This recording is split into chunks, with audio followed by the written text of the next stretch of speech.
Emily Hickey, welcome back to the Goop podcast. Hi, Gwyneth. Always such a pleasure to have you on. For those of you who may not know Emily yet, we've done a couple podcasts together, and Emily is a brilliant marketer and strategist and angel on my shoulder over here at goop.com. Emily has brought so much clarity and wisdom to my business life through the lens of astrology, through history, through through culture. And so a while back, we decided it would be great to bring her on to the pod. And excitingly, she's doing an extra series for us called the Pursuit series. So for those of you who are interested in these more personal and meaningful things around business development, like tying the soul to your work and your life's purpose, and a number of other subjects, you can look for Emily on the Pursuit series, which is very exciting. Today, I think we would like to talk a little bit about codes in life, codes in the codes that we ascribe ourselves in terms of the way we want to walk through the world, how we find meaning in our own lives through these codes that we develop. And also, interestingly, how that's pulled down into brand. If you're building a brand, how you create tangible brand codes that are able to telegraph important and emotional information about who you are as a brand. And I think it's interesting because, in this day and age where, of course, we mean this applies to any consumer brand or any consumer facing brand, but I think, we're also living in a time and an economy where everybody ostensibly has a brand, right? Quote unquote. Like, people are getting noticed more on LinkedIn if they have, a personal brand, or if they're bringing a personal brand to work. So I don't know. I think I would love to talk to you about that today. And I think it would be interesting to start with the importance of thinking about like, how do we codify what's important to us in our own lives? So starting out, most broadly, how do you think we can begin that exercise? Well, I've been obsessing over. Of course, we do brand work, both of us, and so codes is a word that we use all the time. But I've been really thinking about it lately because it seems to be so absent from culture at the moment. And so, what is a code? It is a system of principles or rules that dictates behavior or how you make decisions. Or in the case of a brand, it could dictate product signature elements. Things that are not negotiable about what you are. Right. So Mhm. it's something Mhm. that should provide prescriptive clarity for behavior. Right. And it's a personal sort of constitution around how we act, but it's also collective. Right. That we as Gen X, as women, regardless of the age, I think Goop really does play a role in this, is what is the shared language of expectations and accountability that dictate the way we behave. And a code is meaningless if, when challenged, Hmm. it disintegrates. A code is something that is non-negotiable. And it's something that I think also is the source of self-respect and of meaning in life. And Yeah. so we still have so far to go in terms of seeing women in society as having an inner life and agency, and not just being Yeah. something that's objectified by men, but also the standard by which men's morals are measured. That's often how women are deployed, is as is the woman, as is the town. But that's sure, but what about the woman herself and her own inner life? And that's why I think more than ever, Goop is very, very important, because that's what you stand for as a brand, is the agency of women. We can be upending systems, traditions, um, laws, and it just kind of doesn't matter, right? So it seems to me that it also comes, obviously, that comes from a whole series of reactions around the state of how things have been economically, et cetera. But this sort of moral reprehensibility that we're seeing in certain pockets because it's been excused in this nothing matters kind of culture. I think the antidote is exactly what you're saying, personal moral coding, like the personal construction of right and wrong, right? Yep.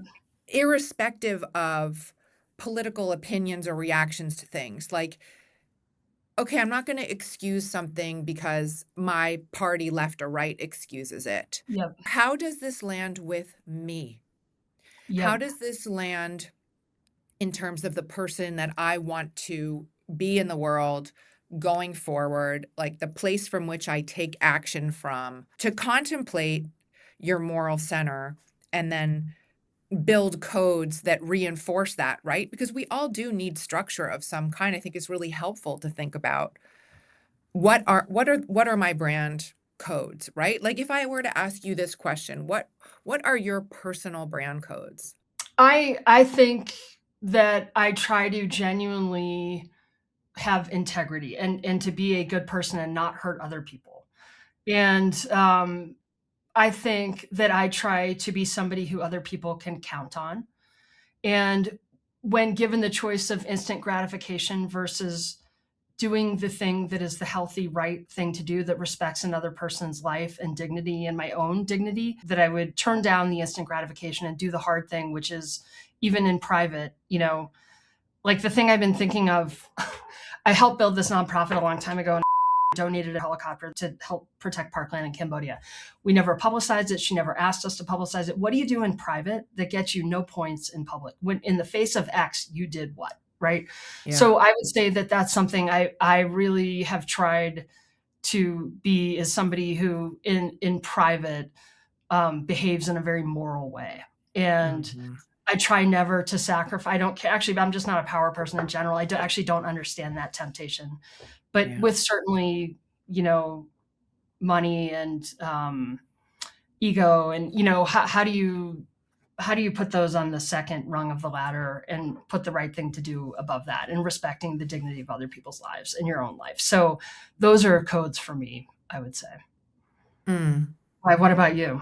It's interesting because, so for so much of my life, I was programmed, like, in a certain way. I think you and I, grew up in a time when we weren't, as young women, allowed to completely dismantle ideas of about who we were meant to be. So we lived in these codes that were ascribed to us and put on us, right? So it was really only around the time I turned 40 that I started to question just the very idea of like, who am I? What do I want? What's tolerable to me? What's intolerable to me? I had lived the first half or whatever it will end up being of my life acting out other people's codes. So as opposed to, approaching things from who am I? What is true for me? How can I be the most in integrity all the time by having my words and actions be completely aligned, no space between. What is expected of me? What is the right thing to do here? How will people perceive of me if X, Y, and Z? And it's actually been really liberating to become a person who lives totally from my codes. And I think my codes are I will always, wanna do the right thing. Like, that is just endemic to who I am, and but now it becomes more from, I wanna do the right thing because that's what makes my cells vibrate at the frequency that makes my whole body feel good, not because I'm gonna get in trouble if I don't do the right thing. And so, interestingly, that has made me a person who I think, like, part of my coding is around self-expression, individualism, it's around boundaries, and then it's also, humor, irreverence, kindness, self-exploration, those things. Like, I really try to move through the world from those places, and I think I do very much like I'm a work in progress. I'm always going back to the center to think, okay, how could I have done this better? This happened. I really don't feel good about it. Next time, what would I do? I think it's like a very key part of my code is there's such bad language for it, like, but it's around that idea of improving from the place of, wanting to continue to ascend as opposed to trying to be, letting go of the perfectionism part. Do you know what I mean? Does that make sense? Yeah, it does make sense. Yeah, I agree. And this self improvement is such a strong I code. mean, There's a I hate that phrase, but like what's a better well, it's the project of self, and I think it's a position of personal responsibility, Mhm. um, and discipline, and that there's self-governance to it. You are such a discipline. You're one of the maybe the most disciplined person I know. Women are no longer in our generation, right? We can do whatever we want with our career. We can dress however we want. We can self-express however we want. We can get married. We can get divorced. We can do this, do that. So without that cultural kind of imprinting of what we're supposed to be, so let's say women are more free now than we've ever been. The only meaning freedom can only be meaningful with self-governance, right? And I think that Yes. there's a personal responsibility as a human being to live in a way that involves self-governance and personal responsibility, and that's an instinctual thing too, of being born and having a sense of who you can be, and that there's a responsibility to develop that. Mm. So, and through clothes, which is what we're sort of going to talk about today, is how do women use clothes as a lever to articulate themselves or to move themselves forward. And that's how we started thinking about codes in the first place, was when we were sort of pivoting G Label into Gwyn, and we used a brand coding exercise to do that. And so then we just got off on this kick of thinking about codes and personal invention or reinvention, and how to assess Mhm. and keep pushing yourself forward in sort of a deliberate, methodical way. It's so interesting, like, clothes for it could sound, and it is, obviously, clothes are a material thing, but for me, for some reason, like, it's such an important tool of what you're talking about, of expression and grounding, and when I think about the ways in which like, the consistencies in the way that I've dressed and expressed myself, it's kind of interesting, right? It's like, I know we talk about clothes that are, it's sort of like, "Oh, it's clothes," but when you really think about using clothing as your calling card to like what you're telegraphing to the world about yourself, I find it really fascinating. I do too. I think the two biggies for women are clothes and decor, and it's the way it's a way of expressing your own wholeness and looking at it. Like Yeah. when you finish a room and you look at it, like sort of obsessively, the pleasure that you get out of that, like it's because you're externalizing your own wholeness, and it's an example of it, and it's a moment of it. Yeah. And clothes, I think, do the same thing. I think what was so interesting for me about the exercise that we did, was it last summer or the summer before? It was last summer. What was so interesting about the exercise that we did was sort of looking at like when you look at your personality, I guess, right, through the lens of like how you've expressed yourself through clothes and you kind of make an exercise out of it. It's really like it was so much fun to do it. And I think I had never done that, right? Like when we were doing G Label for all those years, like I knew in an unarticulated way what I was trying to do, but I never sat down and sort of said like, this is here it is. These are the things. And you know, b- some people ask me like, why did you want to rename G Label? Why was that important to you? And I think it was kind of a generic name, and I think it also didn't reflect how personal that vertical is and how much I invest in it, think about it, love it, wear it. And I wanted it to be more reflective of that. I think like it sounded like it was a private label or something like it, or I it had always bothered me, I guess. So I finally had the guts to make the change. And and then it was so interesting to sit with you and have you put me through this exercise of like, okay, well, what does it mean and how, what are we going to sew into the literal garments that will reflect these attributes, right? I had never looked at it this way. So, will you tell me a little bit about how you learned about brand coding and what brands opened your eyes to this? So, how you started thinking about it this way? So, by the way, that was one of the most fun things I did all year. I really, really, We had fun. we did have fun. And it was all, I mean, it's almost a universal, it was specific to you and to Gwen, but it's also universal in terms of what is a modern woman and what is your vision of that? How does it come out in these clothes? How is that shared across all of us? It was really, really And cool. I'm happy to double click on any of that, at any point. Well, yeah, I think that would be really cool. So, I think women would be really interested, and I think they'd really relate to it.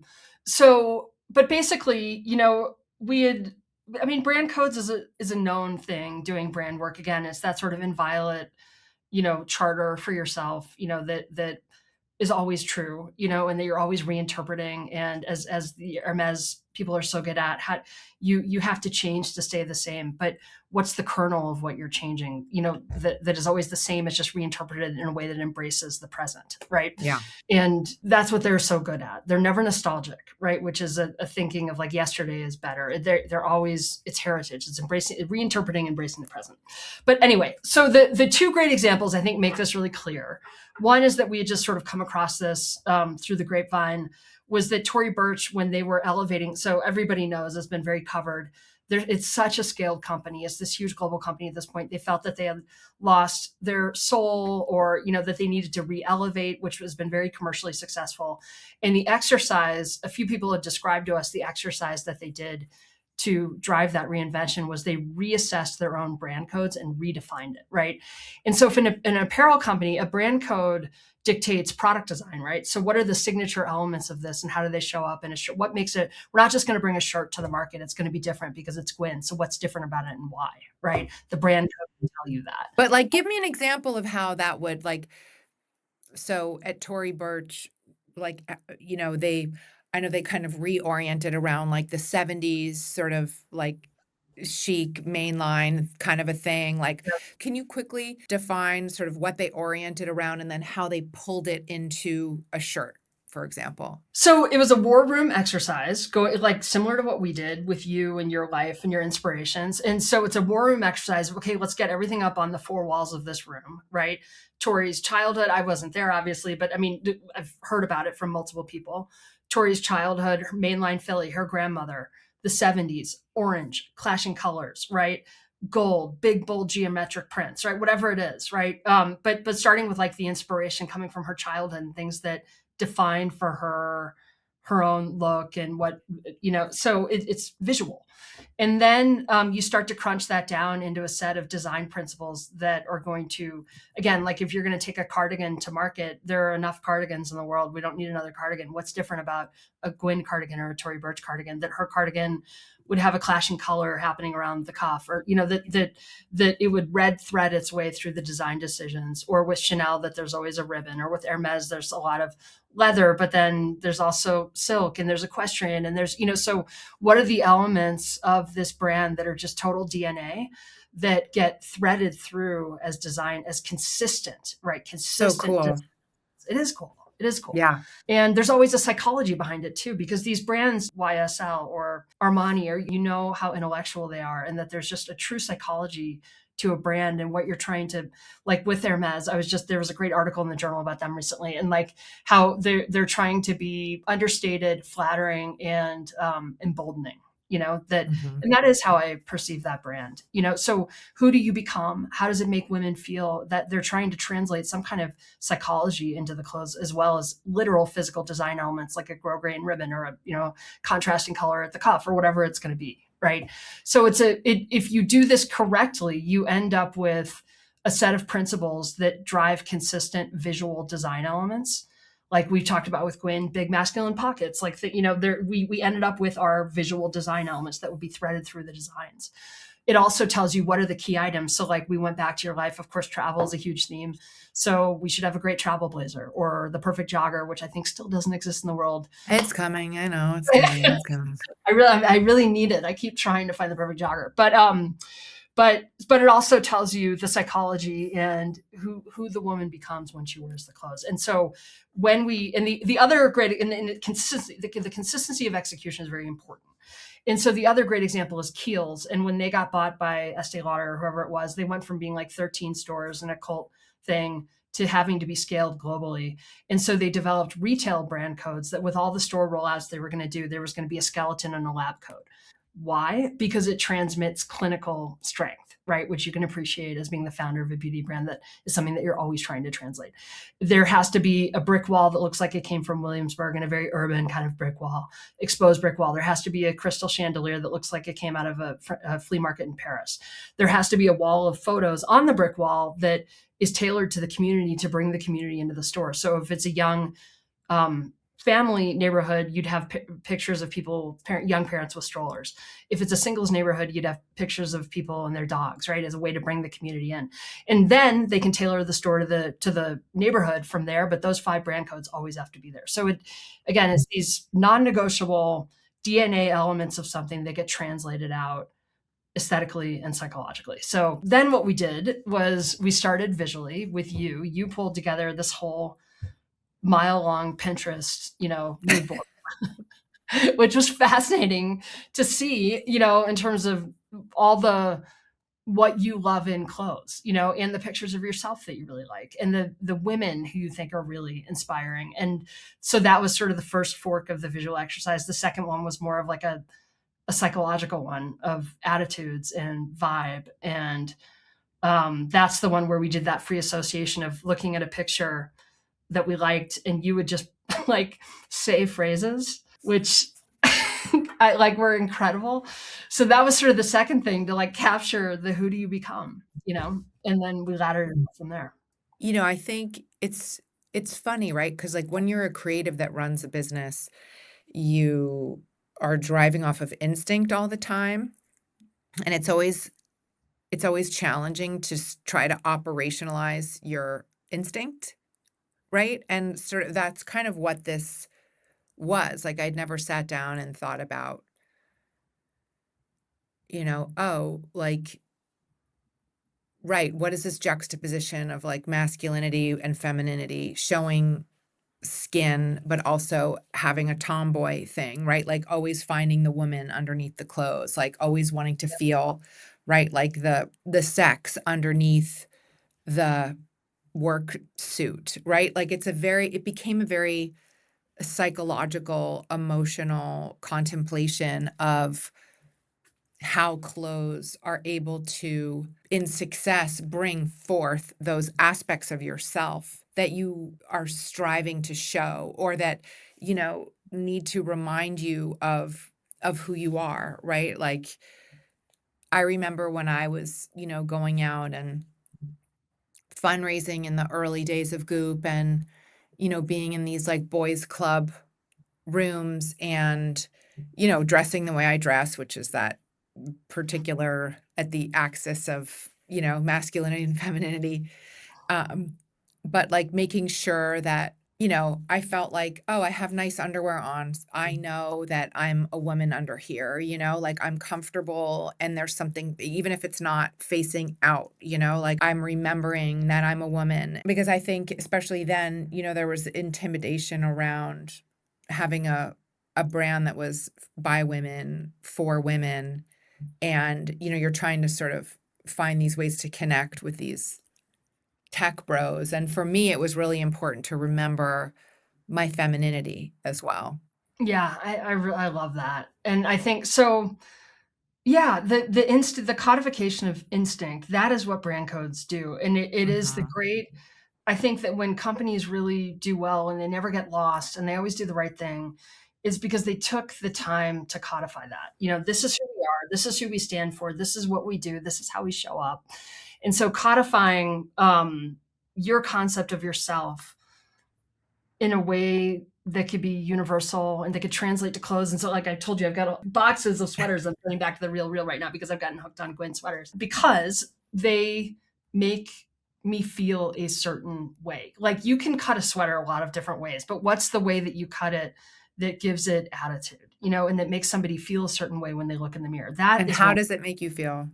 Just out of curiosity. I mean. It makes me feel baller, I think it's the mix of feminine and there's always the way that the sweaters tuck in and tuck out and fall out and are oversized or are like, it just makes me feel cool and chic and like I'm not trying very hard and masculine, feminine, and Mhm. things have to be cut well and they have to look expensive, like they kind of do because Yeah. you I don't know. I don't think you need a lot of clothes, but I think you need good clothes if you're doing a certain thing with your life. And yeah, I think that the clothes succeed in what you were trying. And of course, like a lot of this is really going to hit the waves are going to hit the shore even a year from now in terms of the full collections, probably Yeah. starting this fall. I mean, it takes a minute, Yeah. but even now, I think that you've built a lot of that feeling and attitude. I have the slide pulled up.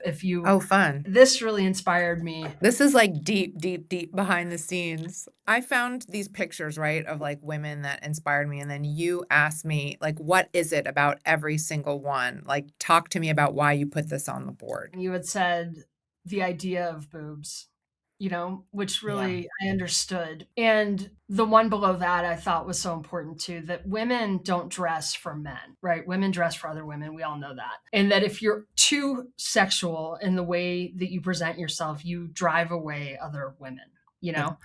Yeah. the idea of friends being in cahoots Yeah. towards a shared a code, a shared language, in a way that an attitude of our generation or the friend group or whatever that we're trying to put forward. But that I thought was a really cool thing to build in here. It was interesting for me to sort of sharpen why the thinking around why. Like that picture of Jane Birkin to me is so perfect. It's like you see the woman underneath, you see who she is, and the sort of like insouciance with which she's carrying herself, the confidence. But there's also something quite boyish, which I think does not alienate women, right? It's like to what you were saying. It's like if you and this is not I'm just talking about this is like this is me, this is my thing, like, I don't hold it against any woman or any brand that wants to really, like, overtly sexualize themselves or, or do that through clothes, like, that's great, and I have friends who love to dress like that, but for me, I think because women relationships are so important to me,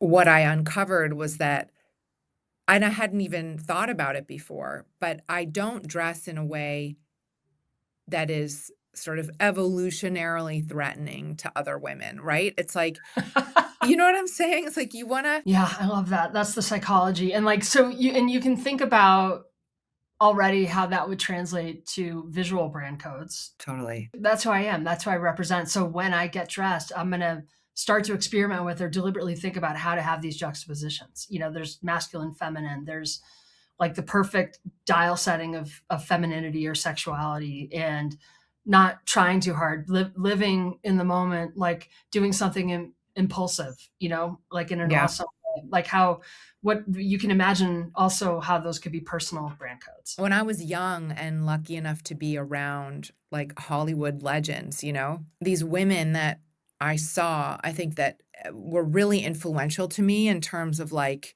knowing themselves, dressing as themselves, and this idea that I don't need to try to be young. Like, I am whole, and I am so fucking cool, and, like, you'll understand in 20 years, you know what I mean? Like, that Yep.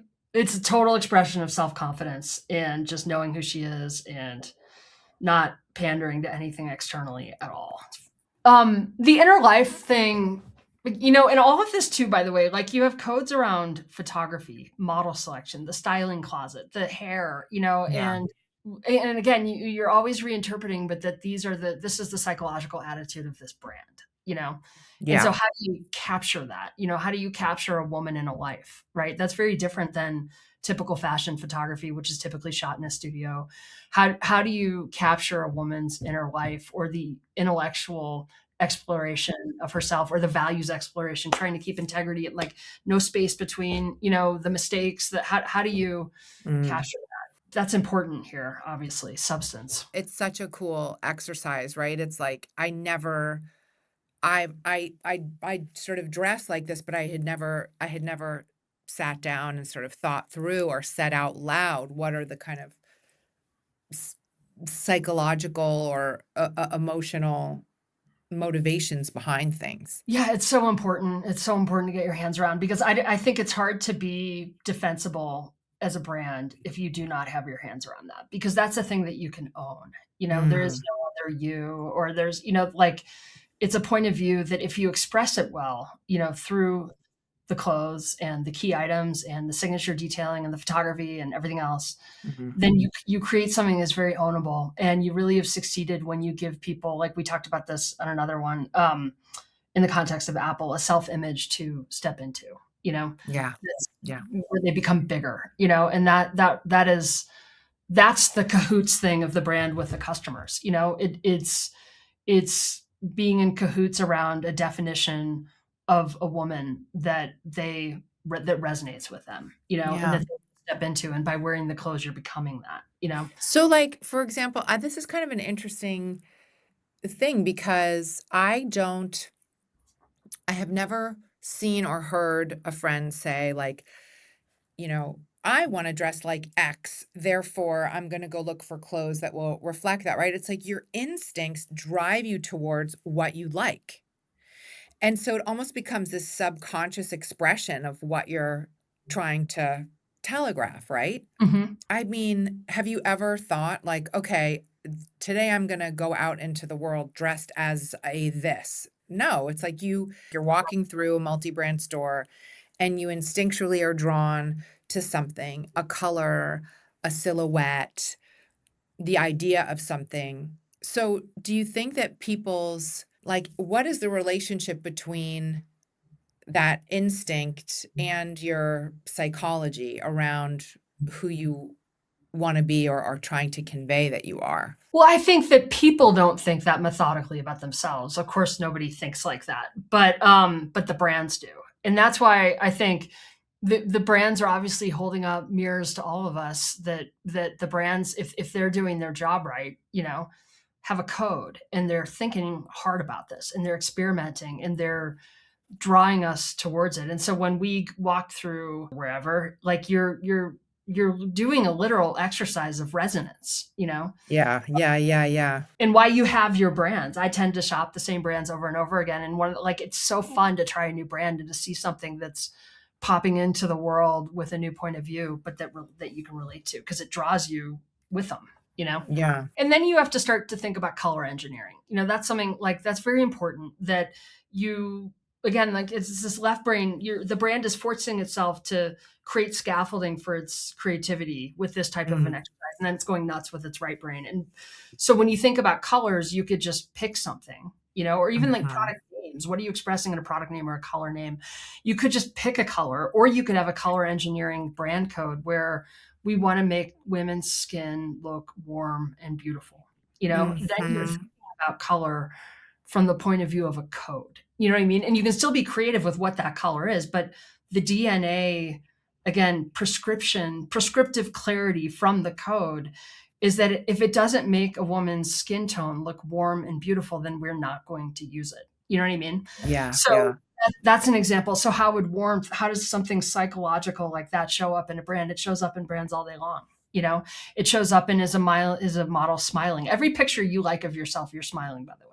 And That's so interesting. how do you convey warmth and friendship? Like all of the words, how do you shoot something that feels like it's a group of friends, And How do you when you're, directing one of these shoots? How do you do that? well, I think that's an area for exploration for you guys because I think this is a hard stage of life because you're so busy and you're doing whatever you're doing. You have your own family, probably you might be caring for parents who are aging. Like you're working. It's very hard to have active, always on friendships at this age. I think you're actually really good at that. I really prioritize I that. know. And I can't live without it, especially with the kids out of the house and, starting their lives. It's like my friends are bring a grounding and like an orientation to my life, which is not the same as the one that kids do, but it's like a lifeline to me, like to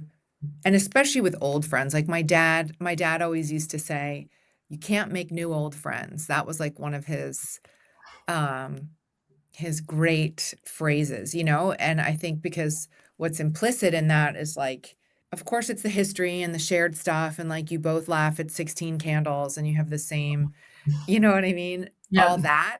But there's also like this witnessing of your life as you go through all these different phases, all the transformations, all the milestones, all the things. It's like, my best friend Mary, like heard my parents fighting through a wall. Do you know what I mean? Like in the Yeah. 80s, like how could you ever replace that or let go of the incredible like framework or compass that gives your life? Like so to me it's like I non-negotiable. I feel the same way emotionally, and I don't do a good job prioritizing it from a time perspective. And that is part of the infrastructure of your life that's really really cool. I'm always trying to do better with that, Yeah. but emotionally, I agree. It's the Breakfast Club thing of like, oh, I've got this thing in my family too. Yeah, you can't replace that. So friendship,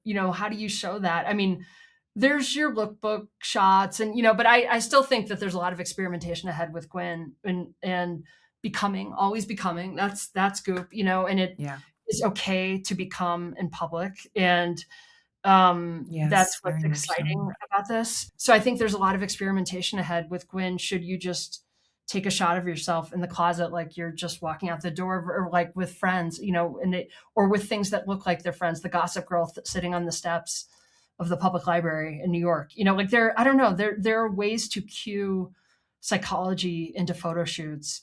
It just takes experimentation, I think. But friendship. Yeah.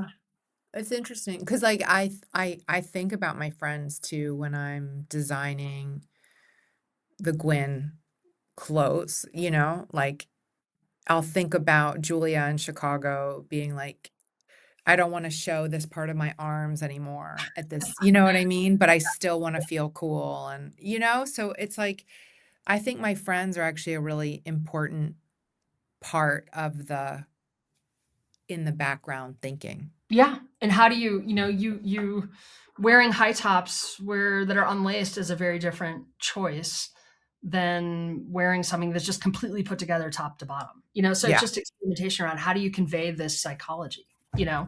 and what's the hair doing? And What do you think are brands that do this exceptionally well, meaning like in the assets, they have been able to fully capture the essence of the brand through the codes? Doen does it extremely well. They have from the beginning, and it's that romantic, feminine. Um, they will not let go of that, and they also have a code of we want them to feel like we want the customer to feel like they know us, and So so cool. it Really is nice. cool. Why wouldn't you want that? Certain brands, like of course, like the Row, that's not what they're going for, but for a brand like that, there's an intimacy to that, and the girls, Catherine and Margaret. I mean, like they're very open with their lives, but that whole team is really on the same page about what that photography is going to look like. What they're so disciplined about who everybody in the world wants to collab with Doen right now, and they say no to everything, but then they'll say yes to the Gap. Like they have a good instinct around their own, like around their codes and what they're trying to be. And I think there's some young brands that I really like that I think are doing this really well. Still Here in New York is one of them. They always do these kind of billboard campaigns that you can tell you're downtown, and it's super just chill. Yeah. They're really cool. That's a cool brand, and I think that they're very evocative in the way they shoot, and the way that they do events, and how they prop style the events, and who's at the event and where it is, and like they thread their kind of downtown insouciance, almost 90s, that kind of thing. They thread that through the Mm. visual events. I mean, that's the idea too, is like when you establish these brand codes, then you're not just doing a random event in the Hamptons. Like all of it, it's coming out the pores of everything that you do, and it's all accretive towards an impression that you're creating on people. So Yeah, because I think people can sniff out in 2 seconds now if something's being, put out there for commerce. Like I think people more than ever want to feel a connection with the brands that they like and use. And, that's why to me, when people say they trust Goop and our clean beauty, portal, for example, like it's so meaningful to me, right? That like people know that there's authenticity there. Like they know that we've taken the time to do all of the research and to comb through all the evidence and to offer a selection of beauty that's non-toxic, for example, right? It's like, and it takes years to build that trust and authenticity, circling back constantly to what's important and kind of what you were saying at the beginning, right? Like what are the moral codes of a brand?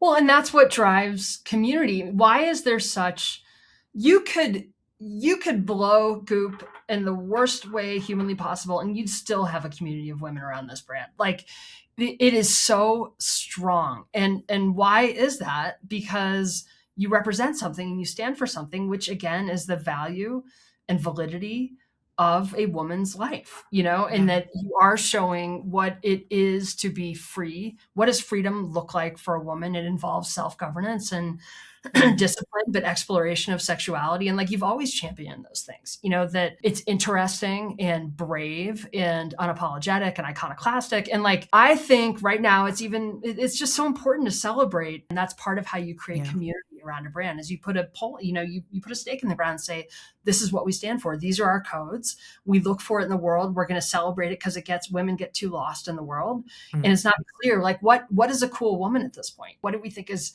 worth putting up on the podium and saying that's what modern womanhood looks like, that's what freedom in a woman looks like, right? And that it would, and I do want to say what I appreciate, one of the things, many things I appreciate about what you're standing for is edge. But, I just really appreciate that you're putting kind of the dial over here, and I think it's important. It does not hurt to do that explicitly as a brand. It works, to be Yeah, and explicit. it's also like, I think if we're not doing that, right? It's like, I don't know about everybody, but I have always been so inspired by radical declaration of self Mhm. and of art through whatever form. Like, I think we all want as women to be able to radically declare ourselves in the face of whatever as a like we have that. We have and we're so many of us I think feel not entitled to do that or not entitled to do that until they're a certain age. Yep. How do you have the courage to do that? That was another thing we were talking about is like Mhm. sort of reassessing yourself midlife. And how do you have the courage to actually make big changes? I love that. When people make big changes, I'm like, awesome job. That's Yeah. hard. And how to do that through clothes. Like, have you ever drastically changed the way you dressed? Or it's always been, There have been times where I have sort of gone out on a limb, like, "Oh, today I'm gonna try to be this maybe type of person, like, in my 20s," and it was always, like, an abject failure. Like, I always look back at those pictures, like, "What the fuck was I doing wearing that thing?" And I don't have a lot of those because I think I have always my baseline has always been very much, like, Levi's and a shirt, yeah, and, like, um and a blazer, and yeah, it's like the boots change and the blazer changes and all of the silhouettes change, but it's like you can tell when a woman is dressing like herself. There's such an ease there, and, mhm, yeah, like, there were a few times where I was like there was one McQueen look that I wore to the Oscars one year that was, like, kind of a goth situation, and it was actually, like it's such a cool it's very cool, but it's not me. yeah.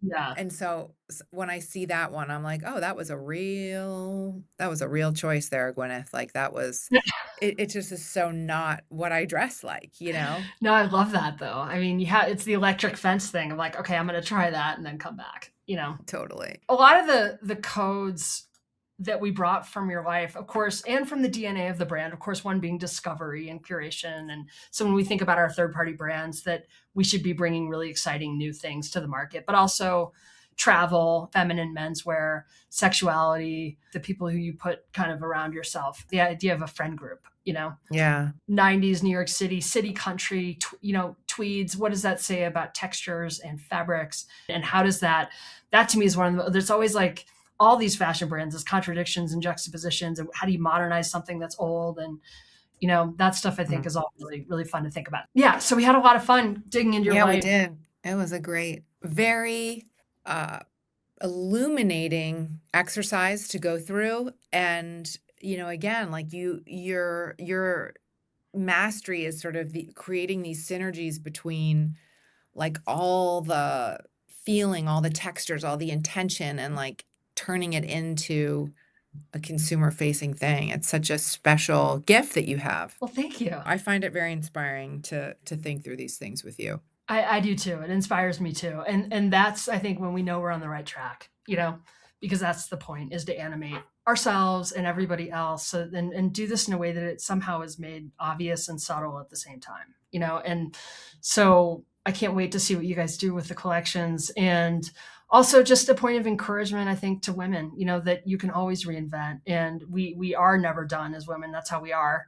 And to have the courage to, and maybe the take the time to actually kind of dork out and think about this in a disciplined, methodical way of who am I going to become this year? You know, Mm, I love that. what am I afraid to do? What am I afraid to be? You know, Mm, that's good. Well, thank you, Miss Emily Hickey, for your thank you, Gwyneth. brilliance. That was so fantastic. Thank you for coming on the pod. Thank you for having me. It was so fun.